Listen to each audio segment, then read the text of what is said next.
So I went through storage, and this is a video I wanted to make for a long time now.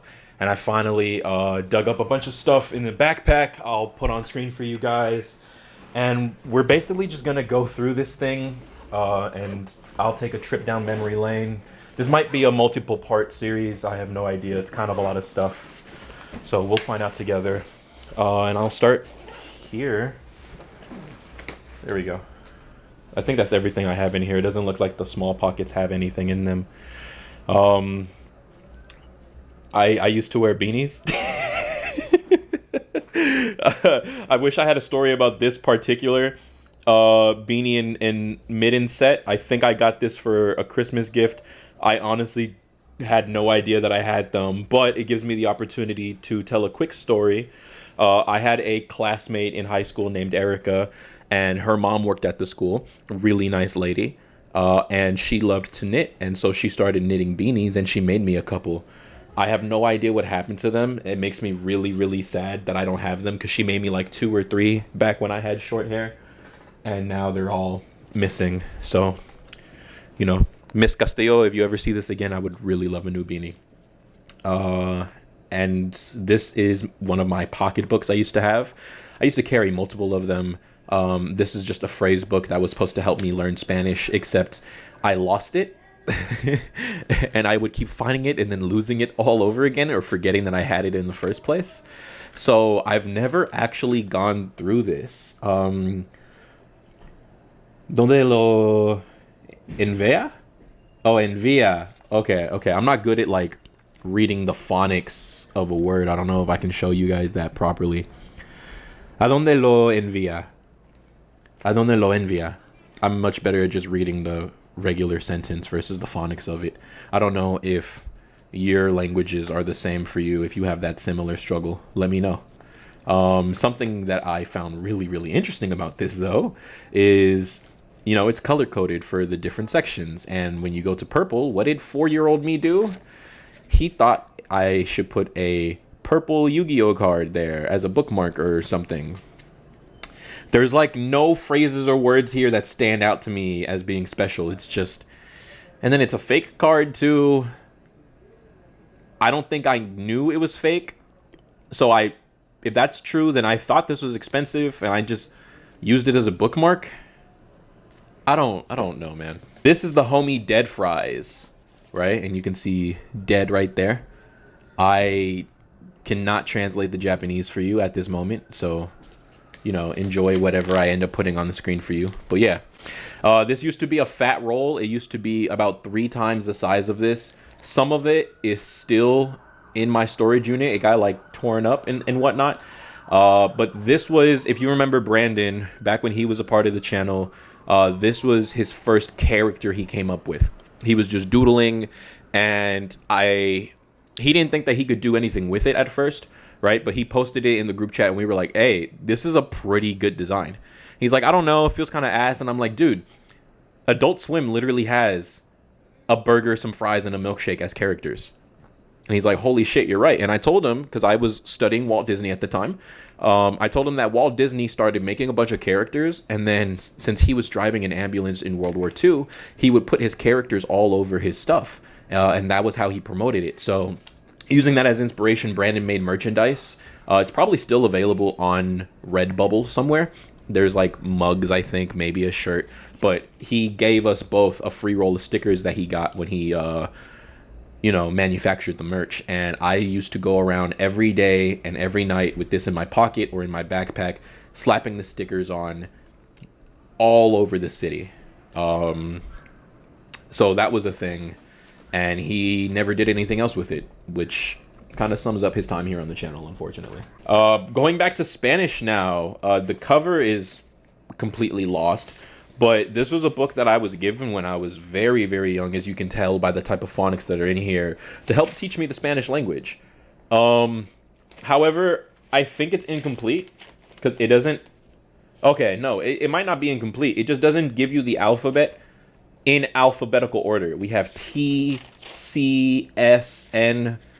So unless there's a country out there in the Spanish-speaking world that does the alphabet in this particular order, I was very confused and frustrated that it wasn't my regular ABCs order, and I gave up on this.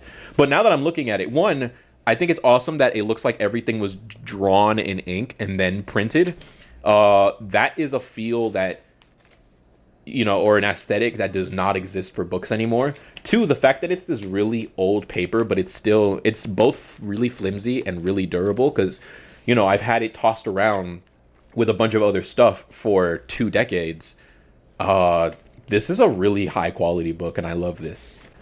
I'm sorting through here really quick because a lot of this are books and binders, and I don't want to spend too long on that, so we'll skip straight to some of the smaller stuff, or the easier to digest things that I can find in here.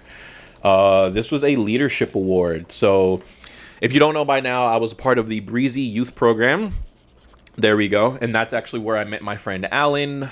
Alan Lazo, that is, and we make music together. And I was doing a lot of different volunteer service throughout my several years at Breezy. This in particular was because there is a park right next door to the youth center, and we dug it up. We rooted all the plants. We did some gardening. We did some landscaping, right? There was a stream where back in the day, the park actually used to be, and the whole youth center, like 100 years ago, it used to be like a spa kind of thing, and you would go use the river for like a sauna, like a hot tub kind of river. Really crazy stuff. And obviously it's been dried up for who knows how many decades now, but it's still this like ditch with all these boulders. And so I went in there with a group of people just lifting out all these boulders and clearing out the way. And then the park today is completely transformed, and they made even more upgrades ever since 2014 when I was involved with it. But this was my the award that I received for my work in gardening and landscaping and construction.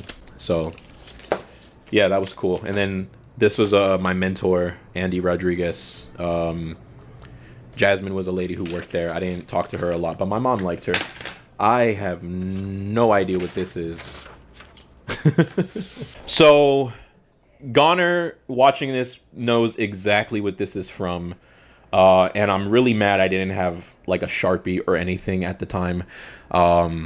Basically, through my time that I spent at Breezy, you know, they would get a lot of different sponsorships from a lot of different people and places. And one day in particular, they said, hey, come to our Dodger game next week, and we're going to give you, I don't know if courtside is the correct term. I'm not a baseball person, but they gave us amazing seats for a select number of students, and I was selected to come, and I was given the opportunity to bring one extra person, so I brought Goner along with me, and we got to meet Gabriel Iglesias. He did a little event before the game started because he was the celebrity pitch that day, and then Puig from the Los Angeles Dodgers was throwing a couple of balls into the stadium for us to keep and take home, because if you weren't familiar, in the tradition of American baseball, it tends to be, at least accidentally, it tends to be rare for a ball to fly into the stadium, so it's a dream of a lot of people to catch a loose ball. So for him to, you know, fulfill multiple people's dreams that day was amazing. And a lot of people stood up to try to catch it, and there was one lady in particular, way up in the nosebleeds, who was right there, and she let it slip past her hands. So it bounces down off the edge of the step, which sends it catapulting several rows down all the way to the bottom where we were at. And so I stand up, and like 5 other men stand up, and we all reach out our hands, and me and one other person catch it at the same time. I have it like this, he has it like that, and I'm like 14 probably. No, not 14. I was like 15, 16. But still, like, I'm a big guy, but you can also tell as an adult that I am a child. And we're just locking eyes with each other. And I have no idea what to do, so I'm just making a blank face. And he says, you know what? You can have it, kid. And, yeah, I mean, this means nothing to me, but that was a good person. Bicycle! The Bicycle brand playing cards. I stole these from a Walgreens somewhere in my city. Shout out to Walgreens, right? I used to be a little bit of a thief. Only petty theft, though. I didn't, that's a story for another time. But yeah, I used to be really big on playing cards, and I was very attracted to cards that had different designs on them because I used to not know that that was a thing. And the reason that I was so big on playing cards is because I wanted to be a magician. Not like for a career, or I don't even know if I would have called it a hobby. I just wanted to learn magic tricks, and just do it at parties whenever the hell, you know? So, yeah. I mean, that's about all there is to this story. I've stolen other decks before. I think I lost all of them on different field trips or on different travel adventures, but that's the last deck of cards that I own, unfortunately, because my favorite was a Chris Angel deck, and I don't know what happened to that, or the 101 tricks it came with. All right, so this is going to be really, really corny, so please don't laugh at me. I was literally like 13 when I did this, right? In my high school art class, we worked with a lot of different mediums. And so this one, it's not charcoal. I forget what it's called. But basically, it's all black, and you have to scratch it to make something. And while other people were making art, I was making a poem. So yeah, I'm not going to read that because it's honestly really cringe. Again, I don't know why I was on this shit, but I can say that some of it is still very true. So it's cool to know that I knew myself very well at such a young age. Here we go. And it has a dead fries on it. Oh, that's hilarious how that worked out. So this was just the bag that I got when I went shopping in Little Tokyo once.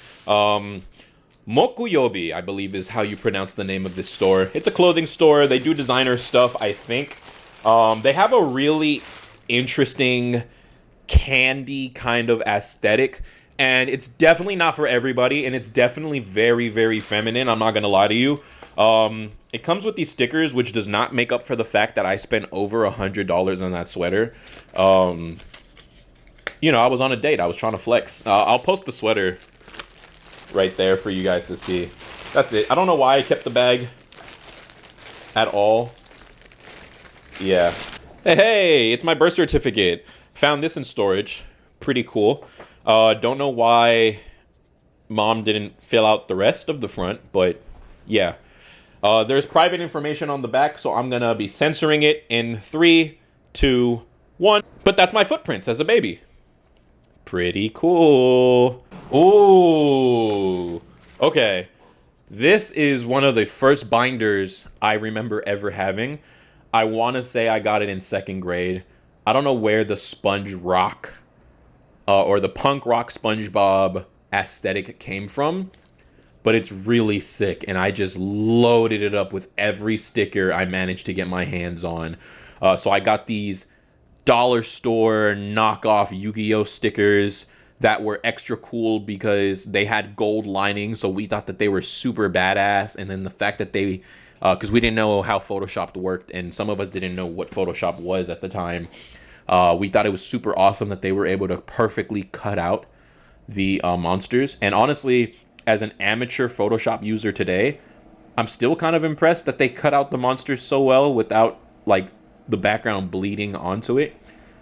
But yeah, the rest of it, I have no idea. I think I got this as like a good job sticker. Most of these are pretty random. But on the front here, you know, this sticker stands out to me a lot because I don't know what the brand was, and I don't think it says. No, it doesn't look like it. But there was a brand of gum that you used to be able to buy that had these silver stickers on them, and the gum was horrible. Everybody hated it. We bought them only for these silver stickers that had different moments from Dragon Ball. And then I think that same company would also print stickers from, you know, TV dramas that were in Spanish. So for any of my Spanish speakers out there, if you know the show Rebelde, I totally butchered the name of that, sorry. But yeah, you used to be able to collect stickers of that when you buy gum, or there was like this chocolate covered treat that you had to throw in the freezer. And of course, it's fucking empty. I learned nothing in school. But I kept the binders, so hey. Speaking of binders, here's another one. This was in 8th grade. And I believe I've mentioned this before. I hated doing rough drafts, right? So I lost points off of this. And we were forced to decorate. I don't like decorating. So I just did the most minimalistic thing possible and then covered it in glitter because I was like, boom, done. Right. We had a thing where in the school that I went to for my last 5 years of basic education, they emphasized that decorating our binders or our notebooks and putting some sort of care into them and really personalizing them. Some teachers would choose to say, make it look cute. So I took that very literally. Because, yeah, fuck all that. But shout out to Miss Miller, my 8th grade English teacher, amazing teacher. She went through a lot. She definitely had some challenges put her way, and I empathize with her very much. But personally, I feel like she did a great job. And so this, what was it? Self-disclosure. This self-disclosure was supposed to be us writing... Oh, whoa, it folds. Hell yeah. Sick-ass fool. Yeah, it was just us writing about ourselves. I remember that day in the pool. That was pretty cool. I had a lot of fun that day. Back when I had a medium-sized afro. And then that is my mother's godmother, who I refer to as my auntie. I have no idea what was written in here. So I'll probably... Oh, and then there's more on the back. I'll probably... Oh, see? And then minimalistic. I don't know if you can see it. I took a colored pencil and just very shittily scribbled on the back and then called it a day. Because I was a rebel, goddammit. If I say I don't want to do it, I'm going to barely do it. I'll read that some other time, though. I'm very interested to see what's in it. Oh, okay. Cool. The Boy in the Mirror, because this was when I was still a massive Michael Jackson fan, and I knew that I wanted to make a Man in the Mirror reference. So this is a autobiography that I'll read for you guys. There's probably going to be a lot of things that I take and make separate videos for. And then of course I had to put an Eminem album cover on there, and I was like, yeah, this is how I feel. Walking in the middle of the street by myself. Thank God there's no cars. And then I just like a broken mirror clip art image. So yeah, I was really proud that I got a perfect grade on this, even though it is a personal piece about my feelings and my messed up experiences. So yeah. School violence, web quest, and exploration. I have no idea what this is. PBS in the mix, school violence. To make a school a better environment for the outcasts. Grieving for victims, modest about action, stereotypical, snotty, big group with inside jokes. Those are the clicks. Peer mediation. In certain cases, mediation with peers is best. Oh, okay, that's where that came from. That's crazy. So this same year, my school developed a program called the Peer Mediators, where they took students of every single grade. They gave us very basic problem-solving, de-escalation psychology tools. And then from then on, if there were people who had issues with each other, instead of being put in a room with an adult that you feel confrontational towards or whatever your issue is with speaking to authority, they would put you alone in the office with one of us of the same year as yourself, and then we would resolve the issue with you because you were much more likely statistically to open up to somebody that you see as your equal versus somebody who has power over you. So I didn't know that came from us studying this in English class. That's really cool. South Korea bullying incident. Two teens suicide awakens South Korea. Both teens had been bullied. South Koreans teens desperate to escape bullying. Interesting. Sexual assault, confinement, gang beatings, forcing kids to run errands and steal. Teens getting involved to help pass gun control legislation. Yikes. That's insane. Now here, we had to write a letter. Sorry, I didn't know if this is all off camera or not.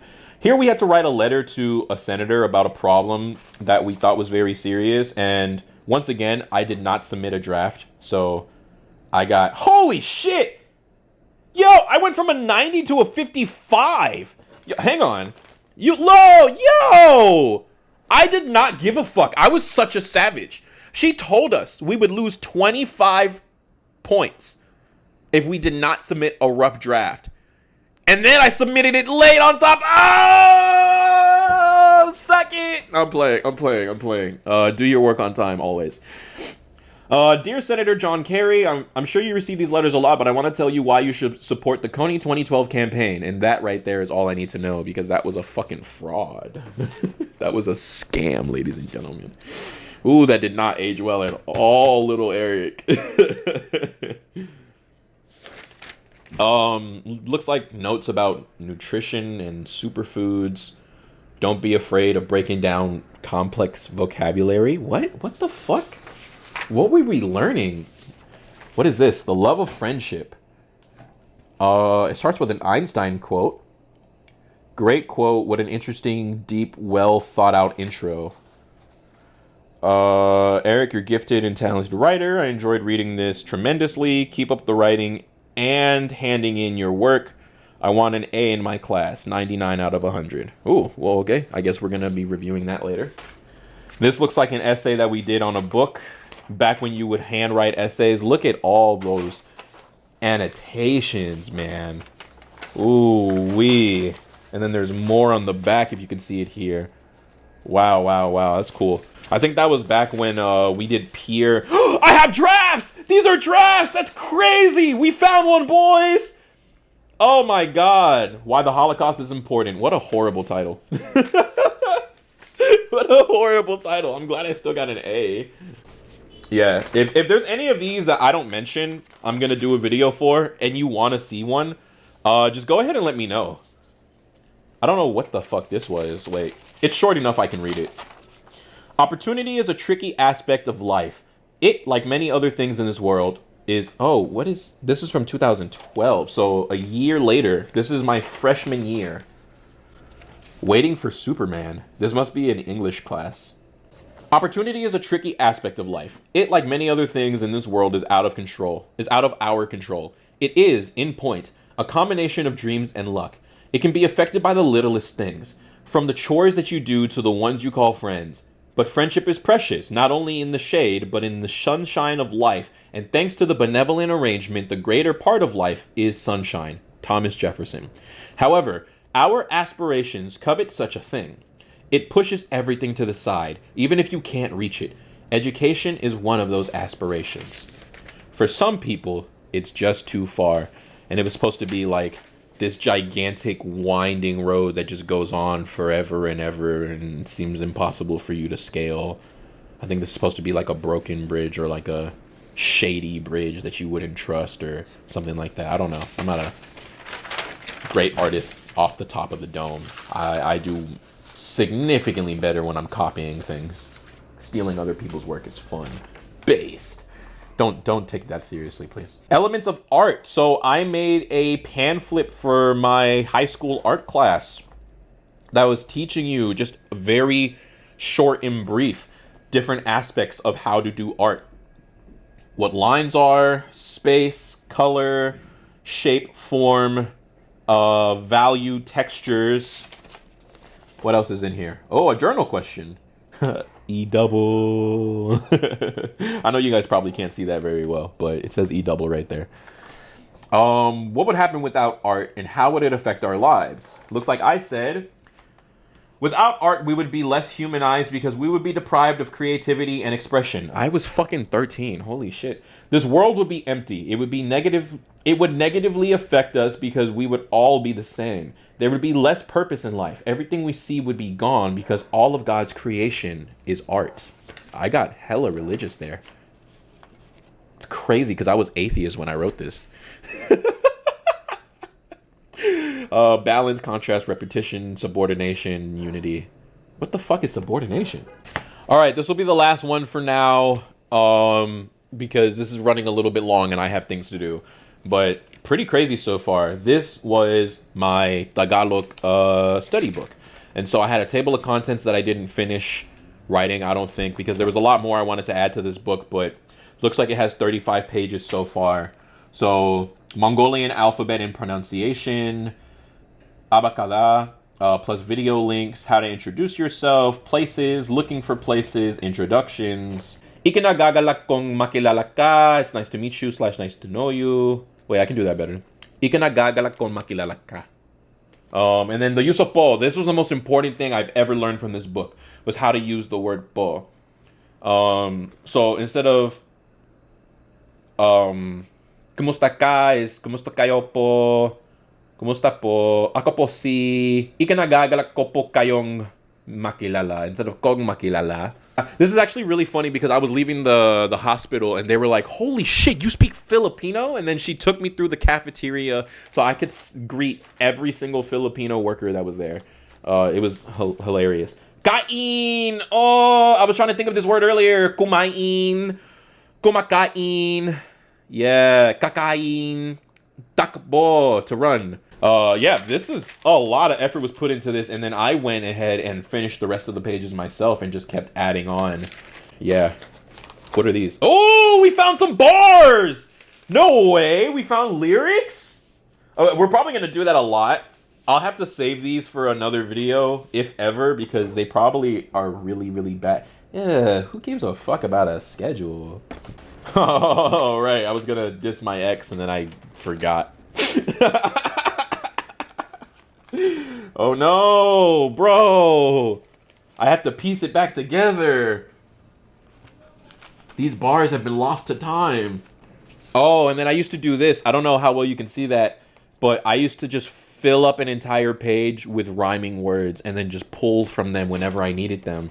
I would do that all in the margins of the book. So, like, if this was the book and I was writing my lyrics right here and right here, everything right here would be 1 or 2 words and every combination of rhymes that I could think of or that I could come up with or that I could find. Sometimes I would hear a word and I'm like, oh, I have a scheme for that, and I'll go back and I'll add it to the list. Crazy shit. Oh. Okay, so this was a song that I was writing for a friend of mine, Chris. I was trying to reach out to him and, like, I was writing it with him. He was in the room with me, and it was this emotional thing. He was dealing with a lot. He was carrying a lot of messed up stuff that he witnessed, and I was trying to help motivate him. Yeah, okay. It's really corny, but you get the point. Oh, headlights! Oh, I know I let you down. And though you say the days are happy, wise and power off, and I'm fucked up, and oh, I know I'm not around. Yeah, don't ever watch that original video. Like, the video is fine, but the music itself, horrible, horrible, horrible. I hate it. But it was the first music video I ever did with Brandon, so that was an amazing time. Yeah. All right, I'm done.